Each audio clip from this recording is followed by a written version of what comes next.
ما جز نخستین شاهدان روزهای سخت و سنگین دولت و ملت عزیز تاجیک بودیم. میدانستیم که چگونه روزهای دشوار این ملت و این دولت با رهبری جناب عالی محترم امام علی رحمان پشت سر گذاشتند. یعنی از 7 دریای خون و آتش گذر کردند تا به امروز صلح و امنیت و آبادی و آرامی رسیدند. در متن کتابم من اشاره کردم، نکاتی را که ما اشاره کردیم یک دوره بود که بسیار جوانای امروز یا تولد نشده بودند یا هنوز به رشد و کمالات معنوی، فیزیکی و فکری نرسیده بودند. نمیدانستند که این ملت چگونه از این مشکلات ها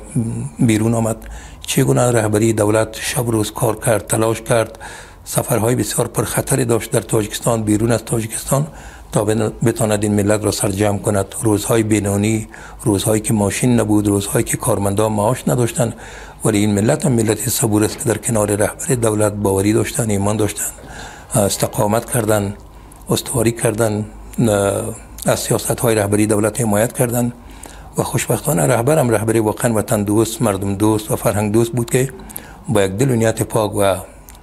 یک هدف و آرمان بزرگ ملی کار کردن، تلاش کردن تا امروز